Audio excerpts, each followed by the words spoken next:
모든 사람들에게는 다양한 목마름이 있습니다. 성공, 건강, 명예, 권력, 돈, 지식, 쾌락, 또 아름다운 외모 등등에 대한 갈증입니다. 특별히 건강을 잃으면 더 건강을 소중하게 추구하지요. 또 너무 무시당하고 이렇게 억압된 사람은 권력에 대한 집착이 강하더라고요.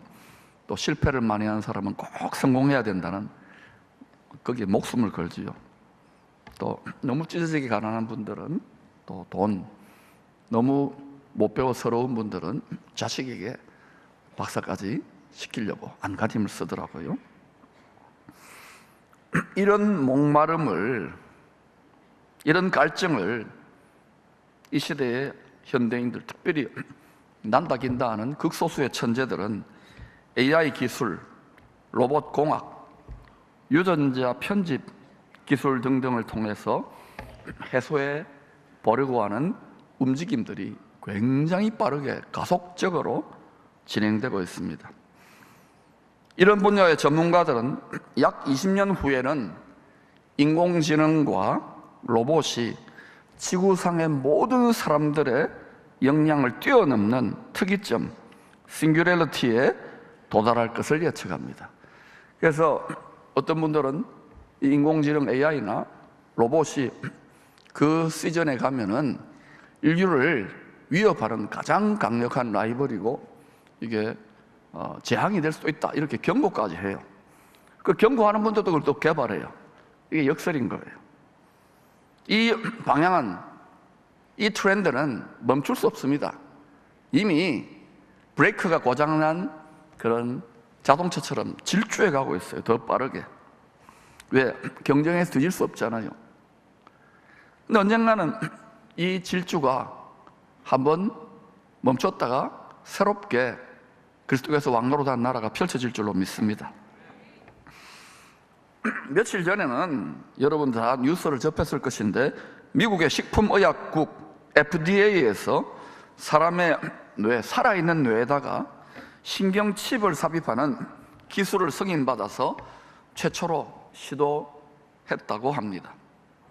그리고 여러 최첨단 회사들이 이 뉴럴링크 분야에 속속 뛰어들고 있습니다. 당연히 이쪽 시장이 굉장히 커질 거예요. 사지마비나 또 치매 환자들에게는 이게 좋은 소식이 될 수도 있는데 과연 그것만이 전부 다인가?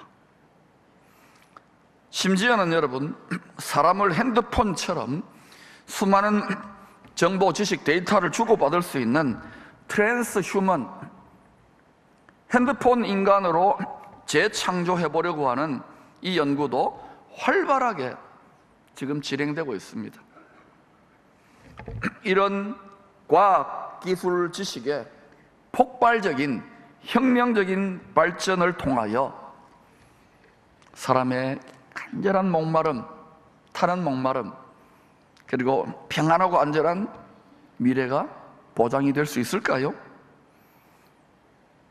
성경은, 특별히 성경의 예언들은 이런 트렌드에 대해서 어떤 대답을 하고 있다고 생각하십니까? 이 세상에 여러 가지 책이 있고 종교 경전들이 있지만 오직 전능하신, 전지하신 성경 말씀, 시공을 초월한 지혜와 계시의 성령만이 기록된 성경 말씀, 하나님의 말씀을 통해 앞으로 미래에 어떤 일이 날 것이 반드시 일어날 일과 라고 말씀을 해주고 있어요. 성경은 뭐냐? 2000년 전에 사람 희생 제물이 되신 성자 예수 하나님을 믿음으로 구원받는 구원의 책입니다. 지금은 등 따시고 배부르고 평안하고 안전하니까 성경이 자꾸 외면되는 경향이 있어. 심지어 교회 다니는 성도들로부터도 성경 안 읽는 게 보편화되고 있어요. 미래를 알고 싶습니까? 성경을 읽고 알고 준비하시기를 축복합니다. 아무리 기도를 많이, 아무리 봉사를 많이, 아무리 복을 많이 전해도 성경 모르면 딴짓할 수 있는 거예요. 모든 사람의 궁극적인 목마름은 적어도 성경에 의하면 영생 주시는 사랑이신 하나님에 대한 갈망입니다. 깊이 들어가 보세요. 영원히 살고 싶어 하는 거예요. 그것도 행복하게 사랑 가운데. 누가 줄 수 있을까요? 인공지능이? 로봇이? 예수님은 광야와 같은 세상에서 신령한 음료로 목마름을 해소해 주시는 신령한 반석이십니다. 우리 예수님을 만세반석, 영원반석이라 그러잖아요. 고린도전서 10장 4절의 말씀에 다 같은 신령한 음료를 마셨으니 성령을 말합니다. 이는 그들을 따르는 신령한 반석으로부터 마셨음에 그 반석은 곧 그리스도시라. 예수의 피로 구원받은 성도들은 다 같이 성령을, 이 세상의 물이 아니라, 바닷물이 아니라 성령의 생수를 다 같이 마셔야 되는 거예요. 그런데도 구약은 물론이고 신약의 성도들조차, 많은 성도들이 다시금 목마른 이유는 생수의 근원이신 신령한 반석을 먼저 찾지 아니하고 스스로 자기 실력과 자기의 생각과 능력으로 스스로 웅덩이를 파려고 하기 때문입니다. 스스로 하나님이 되려고 하는 거예요. 스스로 주인이 되려고 하는 거예요. 결국은 하나님의 말씀대로 될 것입니다. 신명기 8장은 하나님께서 우리를 가나안 복지, 천국으로 바로 이끄는 것이 아니라 광야로 시험과 고난이 있고 불뱀과 전갈, 원수의 공격들이 있는 광야로 인도하시는 뜻이 말씀에 순종하는지 안 하는지 테스트하기 위함이라고 합니다. 우리는 광야 교회, 광야 인생에서 신앙생활하면서 날마다 테스트를 지금 하고 있어요. 날마다 시험 친다고요. 시험이 없고 테스트가 없는 인생이 없듯이 신앙생활도 마찬가지예요. 하나님은 이 테스트를 이겨내셔서 하나님의 권세와 축복의 통로가 되기를 원하시고, 마귀는 이 테스트 시험에 실패해가지고 낙제돼가지고 도적질 당하고 죽이고 멸망당하기를 원해서 최선을 다하고 있는 거예요. 반드시 시험을 잘 쳐야 되는데, 시험을 칠 때에 성경은 뭐라고 합니까? 온전히 기쁘게 여기라고 하잖아요. 이게 하나님의 관점으로 바라보면 망할 기회가 아니라 흥할 기회이기 때문에 그래요. 훈련되어지는 거예요. 예수님을 닮고 하나님의 축복의 통로를 닮기 때문에 그런 거예요. 그런데도 우리의 고집과 우리의 감정과 우리의 못난 자아는 이게 굉장히 힘듭니다. 이거를 바꾸도록 씨름하는 게 목회고, 이거를 바꾸도록 우리 마음밭을 갈아엎는 게 신앙생활의 알파요 오메가입니다. 시험의 광야에서 신령한 음료와 신령한 양식을 먹고 마시는 신령한 체질로 변화되어 가고 있는 거예요. 시편 78편 24절은 이렇게 말합니다. 그들에게, 구원받은 성도들 말합니다. 만나를 비같이 내려 먹이시며, 만나 오래 가면 먹을 수 있습니다. 만나를 비같이 내려 먹이시며, 하늘에서부터 내려온다는 거예요. 하늘 양식을 그들에게 주셨나니, 이 만나는 뭐냐? 영어로는 food of heaven, 천국의 음식이라는 거예요. 천상의 음식, 천사들의 양식이라는 의미입니다. 고난의 광야에서 육체의 정욕을 추구하며 육신적인 체질로 썩어질 양식을 위해 살고, 그걸 먹고 그 맛있는 거 썰고 먹고 하는데 다 어디로 갑니까? 다 뒤로 나가잖아요. 이런 육신적 체질이 천사와 같은 체질로 바뀌는 거예요. 사람인데 육신적인, 먹고 살아요. 우리도 썩어질 양식도 먹어야 돼요. 필요해요.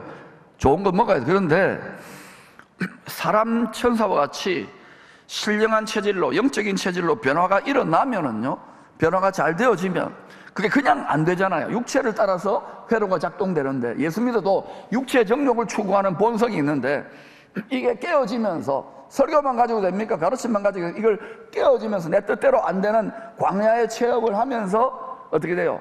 살기 위해서 믿음 포기하는 분도 있지만, 믿음 지키기 위해서는 말씀을 보고 기도하다가 말씀이 양식이고 성령이 음료가 되는 거예요. 그렇게 신령한 체질로 바뀌면서 어때요? 그런 광야의 훈련을 통과해서 체질이 완전히 신령한 체질로, 사람 천사 같은 체질로 바뀌는 성도들에게는 예배가, 교회 생활이, 신앙 생활이 즐거운 거예요. 여러분, 사람 천사 같은 체질로 바뀌시기를 축원합니다. 경배와 찬양과 기도와 말씀과 성령의 충만함이 여러분에게 즐기는 음식이 돼야 되고, 즐기는 음료수가 돼야 됩니다. 할렐루야. 그런데 지금 유다지파 다윗 혈통인 예수님이 사마리아를 방문합니다. 일부러 방문한 거, 그리로. 왜냐? 한 여자를 만나려고. 유대인들에게 멸시를 받던 사마리아 사람들에게서조차도 경멸과 모욕의 대상이었던 사마리아 한 여자, 심히 목말랐어요. 가장 목말랐던 한 여자에게 찾아왔던 거예요. 주님은 어떤 사람들에게 찾아오는가? 라오디게아 교회처럼 나는 부자다, 부족함이 없다, 나는 잘났다, 나는 괜찮다, 이런 사람들에게는 주님 가까이 안 합니다. 아무리 재산이 많고 아무리 부유하고 아무리 잘났고 그러더라도요, 나는 주님 없으면 안 돼요. 주님 목마릅니다, 목마릅니다. 이런 사람들이, 이런 성도들이 주님이 가까이 찾아오셔요. 저는 심히 목말라요. 다시 목마른 게 아니라, 왜? 그 신령한 생수를 마셔야지만이 내가 이겨내고 내가 풍요롭게, 내가 많은 성도들에게 축복의 통로가 되기 때문에 그런 거예요. 우리 가정이나 자녀들에게도. 할렐루야. 그런 성도들이 많아질 때 가는 곳마다 사업장에서, 정치권에서, 예술 분야에서, 교육 분야에서, 그게 생성 컨퍼런스의 목적이에요. 교회 안에서만 잘 믿는다고 오글오글 하는 게 아니라니까요. 열방을, 나라를, 할렐루야, 성장해 가야 되는 거예요. 말씀을 먹고 성령을 마시고 체질 변화가 안 일어나면 꿈도 꾸지 말아야 되는 것입니다.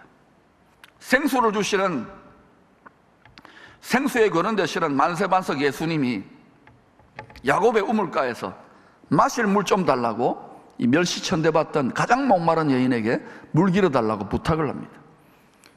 여러분, 주님이 진짜 물이 목이 말랄 수도 있겠지만 이 진짜 목마른 여인에게 무언가를 선물을 주시기 위해서예요. 동네 사람들이 경멸하는 시선을 피하기 위해서 낮 12시 땡볕에 한낮에 야곱의 우물에 물 기르러 온 겁니다. 야곱의 우물입니다. 믿음의 조상 아브라함, 이삭, 야곱이 다 광야 같은 세상, 신앙의 광야 교회 생활을 하면서 우물을 파는 삶을 살았어요. 물론 이 우물은 육체적인 목마름, 먹고 살기 위해, 농사 짓기 위해, 목축하기 위해 팠던 그런 우물이기도 하지요. 그러나 과연 그런 의미만으로 성경에 기록해 놓았을까요? 믿음의 조상님들이 팠던 우물은 이 땅에 육체적 목마름을 먹고 살기 위해 채워주는 그런 것들을 위한 우물도 있지만은, 믿음의 조상님들이 팠던 우물은 하늘 보좌로부터 흘러나오는 눈에 보이지 않는 생명수 샘물을 팠던 거예요. 나중에 모세가 또 이스라엘 백성들이 끌고 광야와 사막에 가서 지도자들과 함께 그 백성들에게 시범을 보이잖아요. 우물물아 솟아나라, 우물물아 솟아나라. 이 우물이 여러분, 물리적인 우리 육체의 목마름을 채워주기 위해서 성경에 기록한 우물이 아니에요. 기쁨의 교회도 마찬가지예요. 지도자가 되었습니까? 직분자가 되었습니까? 우물을 파야 돼요. 우물을. 먹고 살기 위한 우물만이 아니라 내 심령 깊은 것으로부터 영생하도록 솟아나는 샘물, 생수의 강을 파야 되는 거예요. 모든 성도들의 한 남편이신 신령한 반석 7번째 남자 예수님을 성령 안에서 만나게 될 때 우리의 목마름은 비로소 해결이 될 것입니다. 이 여인은 오실 메시아를 기다리는 예배로 대화의 주제를 바꿉니다. 왜? 이 여인도 본능적으로 참된 경배, 예배가 생수를 공급받는 길이란 걸 알아요. 여러분, 구약에는 제사고 신약에는 예배지만은요, 이걸 다 아우르는 개념은 경배입니다. 경배가 뭔지 아십니까? 경배는요, 무릎을 꿇고 엎드려 신에게, 왕에게 엎드려 절하는 거예요. 제가 행위로 보여드릴게요. 행위로.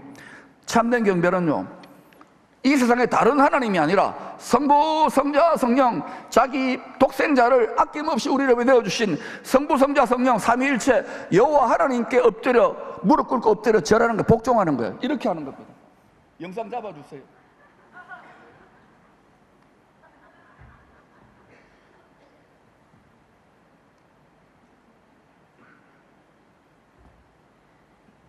저는 어렸을 때요, 어머니, 아버지 따라서 예수님 빼고는 다 믿었던 집안이기 때문에 엉뚱한 데 많이 엎드려 절했어요.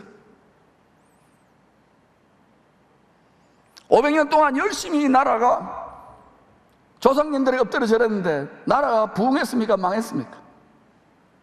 만복의 걸은, 생수의 걸은, 지혜의 걸은, 능력의 걸은, 문제의 결의 근원이신 예수님 앞에 엎드려 절하시기를 축원합니다. 거기에 무릎을 꿇고 완전히 백기토항 항복할 때, 그때 우리 인생이 달라져요. 풍요가 풀어져요. 여기에 풍덩하고 내 생각과 내 고집과 내 감정을 던지는 사람, 내 인생을 던지는 사람들이 적은 거예요. 근데 이게 우리가 할 수 없어요. 이렇게 등 따시고 배부르고 낙타처럼 되었을 때는. 근데 이 삶으로 들어가면 하나님이 들어가게 하십니다. 낙타가 바늘길을 들어가고 나면은 바늘길 같은 좁은 길 같지만 광대한 우주보다 더 큰 새로운 성령의 말씀의 신대륙이 그리스도의 나라의 희망이 보이는 거예요. 여러분이 낙타가 되어가지고 여전히 육체를 따라, 생각을 따라, 고집을 따라 여전히 이 복음의 말씀 계속 강단에 외치던 하나님의 말씀을 외면하면 슬픈 얼굴을 하고 돌아가는 부자 청년 과는 것 같을 거예요. 복음이 별로 기쁘지 않을 거예요. 그러나 한번 하나님 말씀에 인생을 던져보세요. 저도요, 오래전에 그렇게 했어요. 그러면서 다듬어 가시면 하나님이 여기까지 오셨어요. 저는 굉장히 기대가 돼요. 사마리아 사람들은 조상들이 수백 년간 그리심산 성전에서 드린 예배가 하나님이 인정하시는 생수가 터지는 참된 경배라고 합디다라고 말합니다. 그러나 당신대 유대인들은 예루살렘 성전에 드린 예배라야 생수가 터지는 올바른 예배라고 주장합니다. 주장하는 게 중요한 게 아니에요. 경건의 모양이 중요한 게 아니에요. 생수가 터져 나오는가? 참된 경배는 생수가 터져 나와야 돼요. 왜 안 터지는가? 그러자 주님께서 말합니다. 이제 내가 신령한 반석으로, 생수의 근원으로, 메시아로 온 이후로는 특정한 장소나 건물이 아니라 영과 진리로 경배하는 자들을 아버지께서 찾으신다고 답합니다. 아버지께서 하늘문을 열어 보좌로부터 신령한 생수를 폭포수처럼 부어줄 만한 참된 경배는 이렇게 드려야 한다고 가르쳐 주십니다. 요한복음 4장 24절입니다. 시작. 하나님은 영이시니 예배하는 자가 영과 진리로 예배할지니라. 여러분, 하나님 아버지와 주 예수님이 생수가 흐르는 그 보좌에, 하늘 보좌에, 셋째 하늘 낙원의 보좌에 앉아 계신다고 하잖아요. 우주의 왕궁에. 육체로는 알 수 없어요. 육체의 지식과 생각을 모르잖아요. 그러니까 예수를 믿어도 이게 안 보이니까 어떻게 할 수 있습니까? 예수의 영으로, 하나님 아버지 영으로 충만할 때 이게 보이는 것 같이 느껴지는 거예요. 죄송합니다. 제가 정직하게 말할게요. 육의 눈으로 안 보이지만 저는 영의 눈으로 만져지는 거, 보여주는 것도 어떻게? 성경에 나와 있으니까. 자, 그럼 여러분 물어봅시다. 하나님 보입니까? 아하이. 예수님 보입니까? 보인다고 하셔야지. 보입니까? 보입니까? 보입니까? 병원 갑시다. 말씀으로 보잖아요. 듣지만 말고 우리에게 생수 주시고 모든 만물과 만유를 주관하시는 전지전능하신 하나님을 볼 때에 앞으로 더 세상이 더 진동하게 될 것인데, 이걸 이기는 흔들리지 않는 축복의 통로가 될 줄로 믿습니다. 이 탁월한 천상의 라이프 스타일을 우리 자녀들에게 그들의 어린 시절부터 이들의 뼛속에 골수에 심어 넣어줘야 되는 거예요. 그저 교회 아닙니다. 이제 나라와 열방을 축복하는 인물들이 필요해요. 할렐루야. 기쁨의 교회 비전은 그 비전입니다. 교회 안에 오글오글 너무 인물들이 작아지잖아요. 우주와 만유와 만물을 경영하는 것이 하나님의 뜻인데, 주와 함께 우리가 왕노릇하는 것이 하나님의 뜻인데, 할렐루야. 성경을 알아야 됩니다. 하나님 이렇게 간절히 참된 경배를 드리는 자를 찾고 계신다고 합니다. 참된 경배는요, 진리의 성령과 진리의 말씀으로 충만하여 무릎 꿇고 드리는 예배입니다. 성령과 말씀으로 충만할 때 우리의 육체의 쓴뿌리, 모든 상처가 뽑혀져 나갑니다. 우리가 못 뽑아요. 용서한다, 상처를 극복한다, 세미나 아무리 다려도요, 결국 궁극적으로는 성령과 말씀이 충만할 때 그것이 곡괭이가 되고 트랙터가 되고 삽이 갈아엎어주는 거예요. 그러므로 여러분, 내 인생이 너무 상처투성이고 쓴뿌리 투성이다 하는 분은요, 반드시 말씀과 성령으로 충만해야 됩니다. 그럼 여러분이 천사 같은 표정이 나타나요. 스데반 보세요. 돌멩이에 맞아 죽어가면서도 여러분 천사 얼굴이 나타났잖아요. 그러한 은혜가 임할지어다. 쓴뿌리를 뽑혀질지어다. 그냥 되는 게 아니라 말씀과 성령으로 충만하시기를 축원합니다. 우리의 육적 자아에, 자기 고집과 자기 생각에, 자기 자존심의 한 높이가 꺾일 때에 오직 주님께만 엎드려 완전히 굴복하고 항복하여 엎드려 경배하게 되면, 그때 어때요? 아, 네가 이제 진실로 나를 경외하는구나 라고 인정을 받고, 그때부터 생수회가 터져 나와요. 그때부터 성령의 와이파이가 눈에 보이지 않지만 하나님의 전파로 갑시다. 이게 막 흐르는 거야. 왜 지금 이렇게까지 막 열정적으로 설교하는지 이해되는 거예요. 할렐루야. 여러분 모두가 이 탁월한 생수의 근원이 되는, 거기에 복의 근원이 되는 삶에 접속되어져야 되는 거예요. 이게 욕심이 많다고요? 당연한 거 아닙니까? 만복을 받아야 될 건데.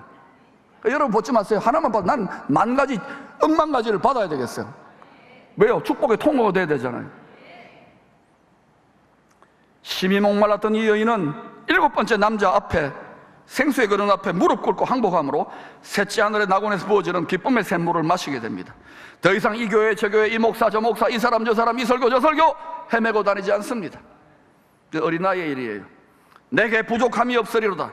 신령한 음료를 마신 기쁨의 감격으로 이 가장 멸시천대받던 사마리아 여인은 다른 사람의 시선이나 체면도 없어요. 물동이를 버려두고 수가성 동네에 가가지고 자기를 조롱하는 사람들을 이겨버리고 복음을 전합니다. 복음을. 동네가 뒤집어지는 이것이 이 시대에 필요한 큰 기쁨의 복음의 능력이에요. 이 복음의 능력은 육체로 안 됩니다. 다 알지만 못하잖아요. 수천 명 있어 안 되잖아요. 그러면 반드시 이 시절에 다시금 우리 마음밭을 갈아엎고 생수의 근원의 능력에 접속되기를 축원합니다. 30배, 60, 100배의 좋은 마음밭으로, 생수 흐르는 마음밭으로 결실할지어다. 아브라함은 백세 얻은 독자 이삭을 번제물로 바치라는 테스트 시험에 합격했습니다. 참된 경배자로 천국의 공인 인정서를 받게 됩니다. 우리가 어떤 힘든 박사다 뭐다 이러면 그 자격증을 걸어 놓잖아요. 아브라함이 그런 사람이에요. 천국 공인 인정서. 니야말로 참된 경배자구나. 창세기 22장 12절입니다. 사자가 이르시되 그 아이에게 내 손을 대지 말라. 그에게 아무 일도 하지 말라. 내가 내 아들 내 독자까지도 내게 아끼지 아니하였으니 내가 이제야 네가 하나님을 경외, 무릎 꿇고 복종하여 경배하는 줄을 아노라. 내 뜻에 복종하는 줄을 내가 아노라. 내가 이제야 내가 하나님을 경배하는 줄을 아노라. 여러분, 예배드리러 많이 오지만은요, 하나님이 간절히 찾으시는 이 시대 여호와 이래로 죽임당하신 어린 양, 하나님의 시온산에서 예비된 그 죽임당한 어린 양 안에 숨겨둔 모든 천국의 무한정 무진장 무제한의 자산들, 거기에는 물질도 있고 부여도 있고 존귀도 있고 장수도 있고 지혜도 있고 모든 게 다 들어있어요. 그 마음에 합당한 참된 경배자 아브라함이 보여줬잖아요. 그래서 아브라함이 복의 근원이고 아브라함이 모든 민족 천국 백성들의 조상이 되는 거예요. 여러분, 바랄 수 없는 중에, 이 땅으로 보면 바랄 수 없어요. 그러나 저는 바랄 수 없는 중에 여기에서 어떻게 열방입니까? 여기에서 어떻게 일본입니까? 저는 된다고 믿습니다. 예수님 안에 있는 그 믿음 하나를 끌어다 댄다면 예수님 안에 숨겨진, 죽임당한 어린 양 안에 숨겨진 그 모든 하나님의 무진장 무제한 무한정의 천국 자산이 대방출 참된 경배자들에게 부어질 줄로 믿습니다.